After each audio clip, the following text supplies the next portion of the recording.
ఉద్దేశంతో చేయటం వల్ల అప్పుడు ఖచ్చితంగా మరి స్ట్రెంథనింగ్ కావాలని చెప్పేసి చేయడం జరిగింది. ఒకటి ఫస్ట్ టైం చాలామంది ఎమ్మెల్యేలు వచ్చారు.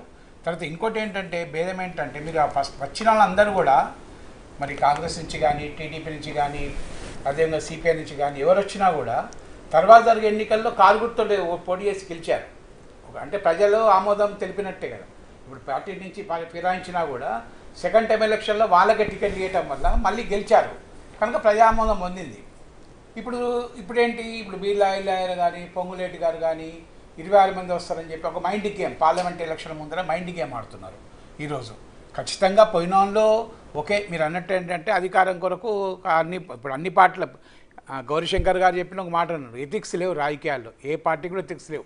అటు బీజేపీ కూడా ప్రోత్సహిస్తున్నది, అంటే ఈ అన్ని పార్టీలు ప్రోత్సహిస్తే దానికి రాజ్యాధికారానికి ఎవరు అతిథులు గారు, నీతులు వల్లించులు బయటనే కానీ నీతులు నుంచి లేదు, అంతా ఎథిక్స్ తగ్గినాయి రాజకీయాల్లో. మీరు అన్నట్టు ఏంటంటే అర్జెంటుగా పవర్ పాలిటిక్స్ పోవాలి, పైన ఉన్న పనులన్నీ చేసుకోవాలని ఒక ఆలోచన వచ్చింది. ఇంకోటి ఏమిటంటే దీనిలో విచిత్రం ఏంటంటే గతంలో ఫిరాయిస్తే పార్టీ నుంచి ఎన్నికై ఫిరాయిస్తే ప్రజల్లో ఒక ఆందోళన ఉండేది. ఇప్పుడు పబ్లిక్ యాక్సెప్టెన్స్ ఇప్పుడు యాక్చువల్గా ఇప్పుడు పబ్లిక్ యాక్సెప్టెన్స్ అంటే అక్కడ నియోజకవర్గాల్లో ఇప్పుడు ఎవరైతే ఫిరాయించిండ్రో సపోజ్ బీఆర్ఎస్ గెలిచి కాంగ్రెస్కు గతంలో కాంగ్రెస్ గెలిచేసి బీఆర్ఎస్కి వచ్చిండ్రో ఎక్కడ ప్రజల్లో నీకు తిరస్కార భావాలు లేవు. అదే సరికి ఎన్టీ రామారావు పీరియడ్ లోపల సరికి ఎపిసోడ్ తర్వాత భీమిరెడ్డి గారు మా గురువే ఫిరాయించిన తర్వాత పబ్లిక్లో రియాక్షన్ వచ్చింది. అంటే రాను ఏంటంటే రాజకీయాల్లో ఎథిక్స్ తగ్గినాయి కనుక ఈరోజు అందరికీ యాక్సెప్టెన్స్ అయింది. దాంతో అధికార పార్టీకి సంబంధించిన వారే స్పీకర్గా ఉండటము, స్పీకర్ అయిన తర్వాత కూడా రాజకీయంగా అదే ముద్ర ఉండటం వల్ల 3 ఏళ్ళు 4 ఏళ్ళు అన్లెస్ కోర్టు ఇన్వాల్వ్ అయితే తప్ప డిస్క్వాలిఫై లేదు. దానివల్ల ఏమవుతుందంటే ఇది మాకేమవుతుంది వాళ్ళు చూసుకుంటారు కదా 4 ఏళ్ళ తర్వాత కదా అని చెప్పేసి పనులను సక్రమించుకోవచ్చు అని ఒక ఆలోచన వచ్చింది. కనుక కేంద్ర ప్రభుత్వం అనేది ఇది మంచిది కాదు, ఏ పార్టీకైనా మంచిది కాదు. మేము గతంలో చేసింది కూడా ఫస్ట్ టైం అంటే ఇబ్బంది, సెకండ్ టైం చేసి మేము కూడా తప్పని యాక్సెప్ట్ చేస్తున్నాం.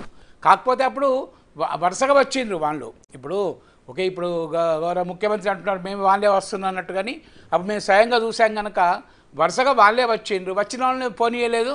ఆటోమేటిక్గా తెలుగుదేశంకు స్థానబలం తక్కువైంది కనుక ఆటోమేటిక్గా వాళ్ళందరూ ఇప్పుడు ఎవరు తెర్రబల్లి గారు మాట్లాడారు అట్లా నాయకత్వాలు అందరూ వచ్చిండ్రు.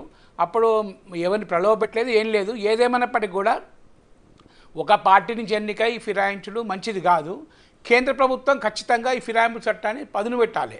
ఇప్పుడు ఎన్నో మోడీ గారే ఎన్నో మరి కేంద్రంలో చేస్తున్నారు. దీనికి కూడా ఓకే ఇప్పుడు ఎలక్షన్ నోటిఫికేషన్ కానీ రాబో రోజుల్లో కూడా ఫిరాయింపు చట్టం ఖచ్చితంగా చేస్తే ఇటువంటి ఫిరాయింపులు ఆగిపోతాయి. ప్రజాక్షేత్రంలో కనీసం ఒక గౌరవం పెరుగుతుంది.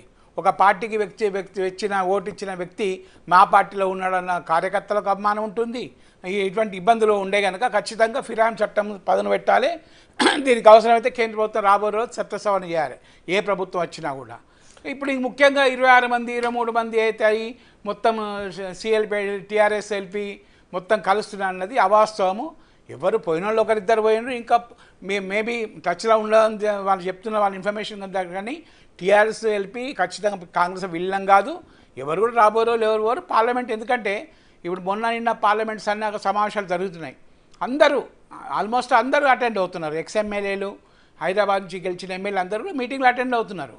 వాళ్ళకు ఒకవేళ మీకు ఆలోచన ఉంటే మీటింగ్ అటెండ్ కాకపోతుండే రైట్ వస్తాం మీ దగ్గరికి.